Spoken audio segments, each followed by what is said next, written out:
लक्ष्मी जी की चुनरी जैसे ही शीश पर उड़ाई, श्याम वर्ण को गौर वर्ण किया, तो मानो सूर्य चंद्र का ऐसा रूप प्रकट हुआ, एक प्रकाश पुंज प्रकट हुआ कि ठाकुर जी ने अपने नेत्र बंद कर लिए।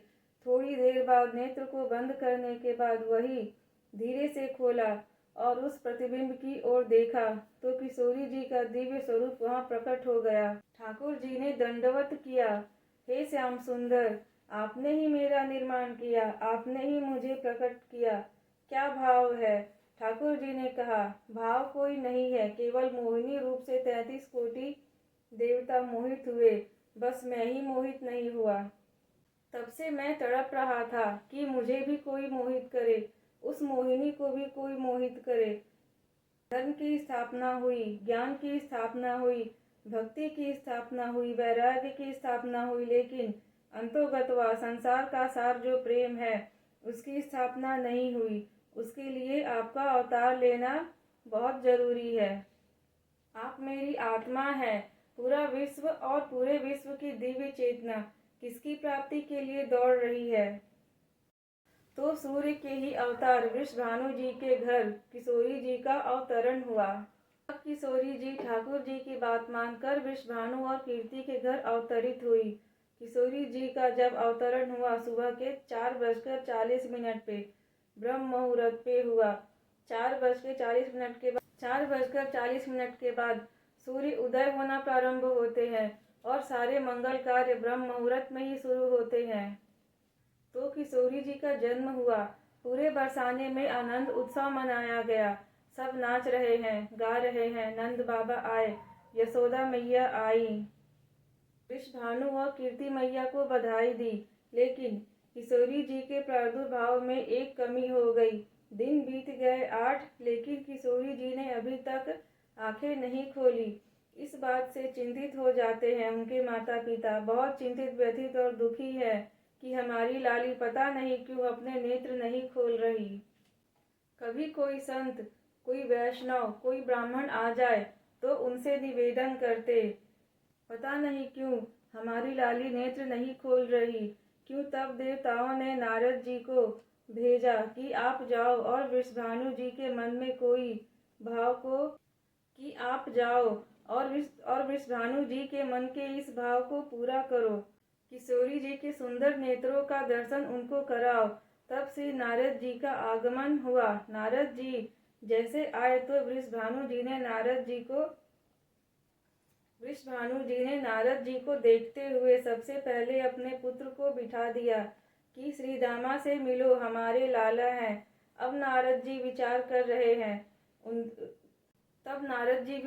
रहे हैं कि वृषभानु जी किशोरी जी से कब मिलवाएंगे, कब किशोरी जी के दर्शन करवाएंगे। 2-3 दिन बीत गए। नारद जी विचरण कर रहे बरसाने में। वृषभानु जी का मन तो होता है कि मैं इनसे बोलूं, कुछ तो पूछूं, थोड़ा किशोरी जी के बारे में कुछ तो जानूं, लेकिन अभी वो भाव प्रकट नहीं हो रहा है। तब एक दिन एक छोटी सी बरसाने की लाली को नारद जी महाराज खिला रहे थे। ये दृश्य जब वृषभानु जी ने देखा तो नारद जी के पैर पकड़ लिए कि भगवान, हमारी भी एक लाली भई है, लेकिन पता नहीं क्यों वो अपने नेत्र नहीं खोल रही। बहुत सुंदर सुकुमारी है, नन्ही सी है। उसको देखकर स्पर्श करने में डर लगे कि स्पर्श करने में कोई कष्ट न हो जाए, लेकिन हमारी लाली नेत्र नहीं खोल रही। नारद जी तुरंत, वो तो पहले से ही बैठे थे तैयार कि ये बोले और मैं जाकर दर्शन करूं। वृषभानु जी बोले, महाराज जी संकोच हो रहा था, बताऊं कि न बताऊं? नारद जी बोले, संकोच छोड़ो, कहाँ है तुम्हारी लाली, मुझे बताओ। नारद जी महाराज जा रहे हैं वृषभानु के भवन में। जैसे ही भीतर पहुंचे, भीतर से सुंदर सुगंधी प्रकट हुई। सामने स्वर्ण जड़ित एक पालना है। जैसे ही उस पालने में झांककर दर्शन किया, झांककर देखा कमल कली को, वृषभानु की लली को। रंग कैसा है? जैसा कमल की कली होती है वैसा श्री वृषभानु नंदिनी है।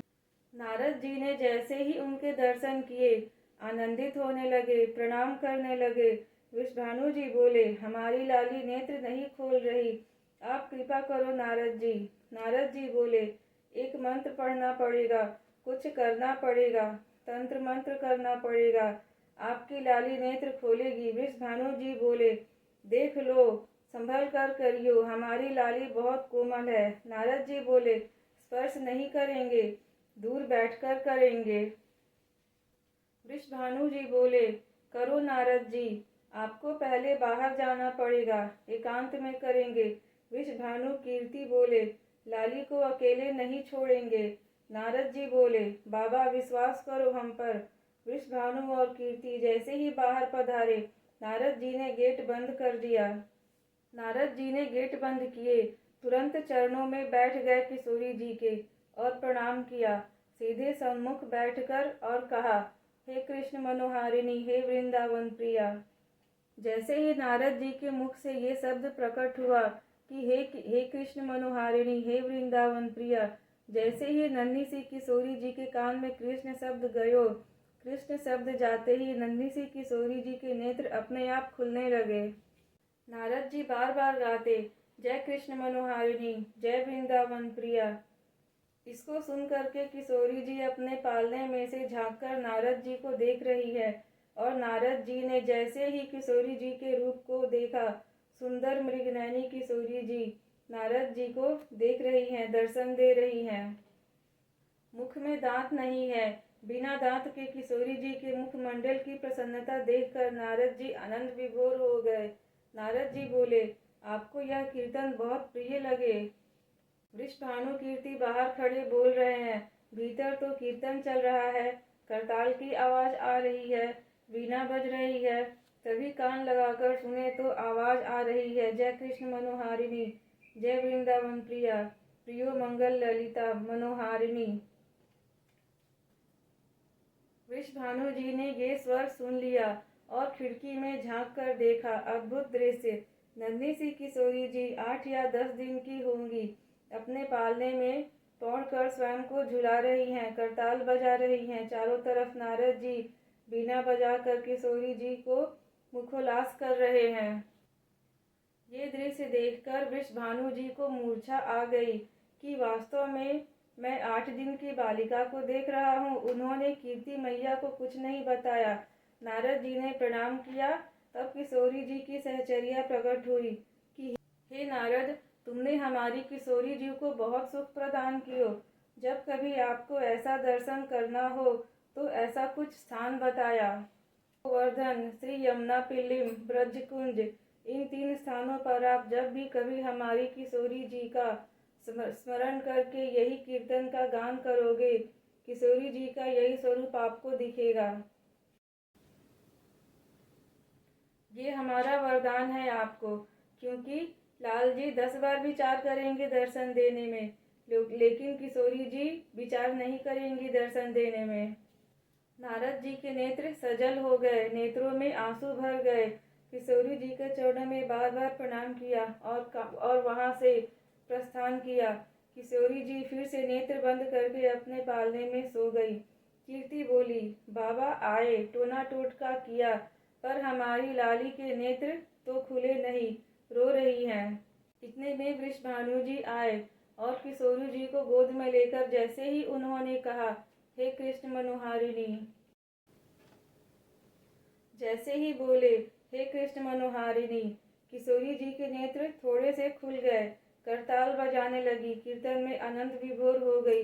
अब वृषभानु कीर्ति दोनों वहीं गा रहे हैं। पूरा बरसाना श्री कृष्ण की कीर्तन करने में लगे। बीच में किशोरी जी अपने करताल बजा रही हैं, किलकित करके हंस रही हैं, आनंद विभोर हो रही हैं। तब सबको यह भेद पता चला क्या कि ये श्री कृष्ण की आत्मा है, ये उनसे अलग विलग नहीं है।